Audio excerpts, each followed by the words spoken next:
گلگت بلتستان خصوصاً بلتستان میں خوبانی کے درخت زیادہ پائے جاتے ہیں۔ اس کے باعث اس خوبانی کی سرزمین بھی کہا جاتا ہے۔ خوبانی بلتستان میں سب سے زیادہ پائے جانے والے پھلوں میں سے ایک ہے۔ خوبانی کے درختوں پر مارچ کے آخر میں پھول لگتے ہیں اور یہ پھول اپریل کے وسط تک موجود رہتے ہیں۔ جس موسم میں یہ خوبانی کے درختوں پر پھول لگتے ہیں، ان پھولوں کے باعث خطے کی خوبصورتی دوبالا ہوتی ہے، کیونکہ خوبانی لگنے والے پھول سفید اور ہلکے گلابی رنگ کے ہوتے ہیں۔ اس کے باعث بہت ہی دیدہ زیب اور دلکش ہوتا ہے۔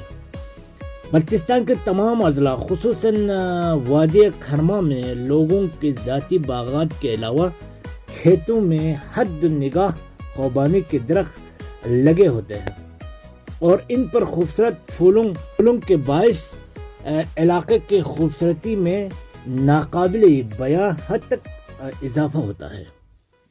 جب تیز ہوا چلتی ہے تو خوبانی کے درختوں سے پھولوں کی یہ خوبصورت اور نرم ملائم پتیاں ہوا میں اڑ کر پورے خطے میں پھیل جاتے ہیں۔ ضلع کھرما میں ان دنوں بہار کا موسم جوبن پر ہے۔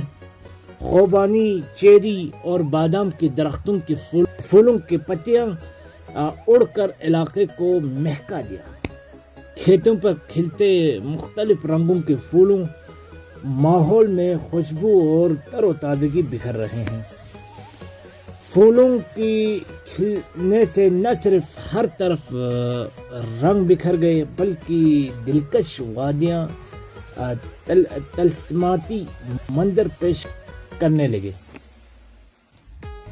وادی کھرما موسم سرما میں جہاں برف باری کے لیے مشہور ہے، وہیں موسم بہار میں بھی اس کی اپنی ایک اہمیت ہے، جسے دیکھنے کے لیے سیاح بڑی تعداد اس علاقے کا رخ کرتے ہیں۔ جی